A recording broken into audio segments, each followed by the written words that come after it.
People ask what for? What can Shannon Aaron do? Well, the answer is in the international context, nothing. You know, nobody will pay that much attention to what Ireland does.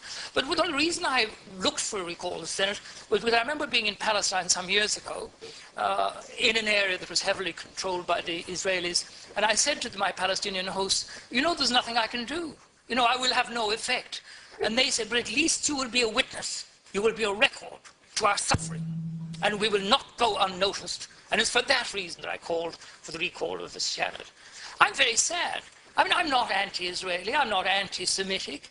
I support the State of Israel. But in the 40 years I've known the State of Israel and sometimes had a home there, I've seen it completely change. It changed from a left-wing, socially directed country to an extreme right-wing regime that is behaving in the most criminal fashion and defying the world and unscrupulously using the Holocaust to justify what they're doing. And it's time that rag was torn away from them. Israel is afraid of Palestinian unity.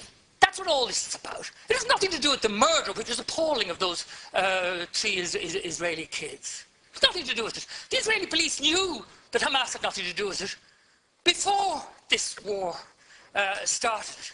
And with regard to Hamas, Israel created Hamas in order to split Fatah. So they're responsible for Fatah. And I had that confirmed at the highest level in the foreign ministry in Jerusalem some years ago. And I have to say, it is astonishing to me that the West that prates about democracy, every time an Islamic government crops up around the Mediterranean, they refuse to deal with it. They subvert it. They destroy it. Where's the democracy in that? We may not like it.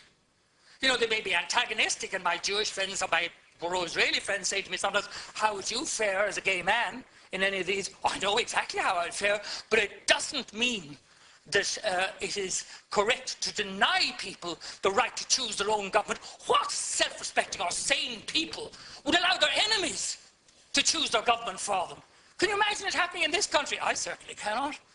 And America has a shameful role to play in this. Israel could not get away with these disgraceful acts of international piracy and brigandage if it wasn't for the protecting shadow of the United States of America. And I condemn President Obama for his utter inaction. And I have to say, I was taken a bit aback when I saw that they'd added in Ukraine, which is irrelevant. It's a bit of whataboutery. What about Syria? What about the Congo? What about Iraq? What about everything? What we should focus on is the one thing it does, Minister, is it shows the extraordinary discrepancy. At the instructions of the Americans, we're prepared to boycott, to go in after the Russian banks, to do this, that, and the other. And what do we do about Israel? We don't even mark a protest note with our vote in the Human Rights Commission of the United Nations. I think that's shameful, absolutely shameful. And as I interjected, it'd be better to be one country in the right than with all the rest of them in the wrong. There are no words to describe what happened yesterday in Jabalia. 6 attacks on schools, and these are deliberate. I have no doubt. Because you had 3,300 people sheltering there. They'd been directed there by Israel. The coordinates were given 17 times. How could anybody claim that they didn't know what they were doing? Israel's policy is shoot first and weep afterwards. Oh, did we hit children? What a terrible tragedy. Nobody believes you anymore. You're doing this to exert pressure on Hamas. But I tell you this, you will not resolve this problem until, as we did in this country, you involve both of the participants. There's no point in having any kind of an alleged truce that only has one side in it. And it was laughable, the rubbish produced by the Israelis, the Americans, and the Egyptians. They didn't consult Hamas.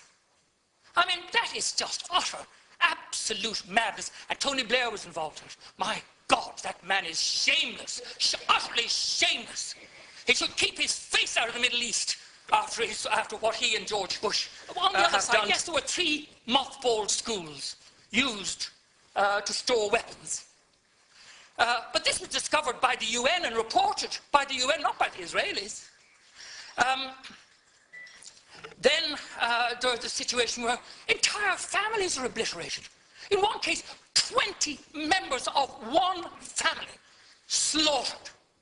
And the children, the disproportionate amount of women and children killed in this situation is a violation of all the spiritual beauty that Judaism stands for.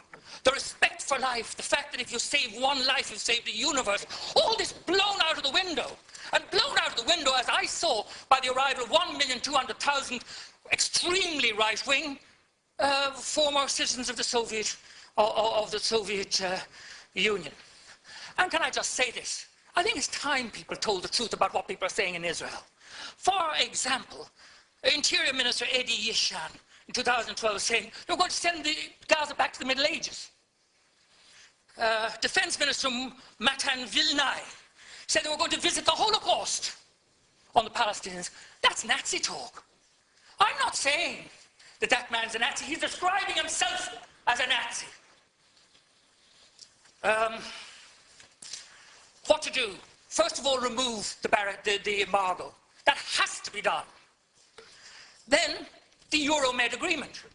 I mean, there are human rights protocols attached to this. Time after time in the Foreign Affairs Committee, I've asked for this to be monitored. They won't even monitor the human rights agreements. What human rights are there when there are thousands of women and children being killed and injured?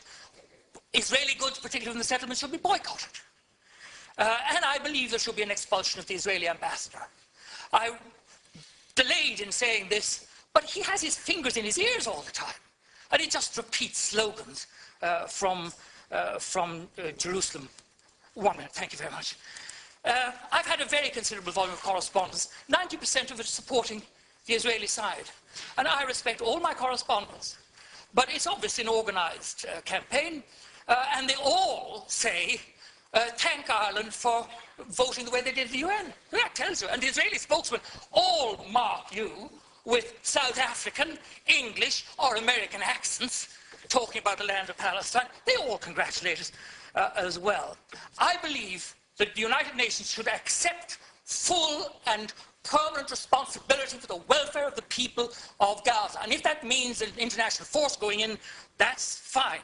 This country should explore the possibility of using our civilian services like the ESB to rebuild the only power station in Gaza. And if I can end on this, I mean, cutting off the electricity to people who are squeezed into this appalling punishment camp, and then cutting back on the food imports and saying, and this is where I say it's Nazi, saying they're placing the people of Palestine on a diet. What a contempt that shows for human beings. And we should stand against that contempt and with human rights. And I'm with human rights, whether they're Israeli, gay, women, black, whatever they are. I'm not changing my position. I'm not anti-Israel, I'm not anti-Semitic, but I am pro-human rights for every human.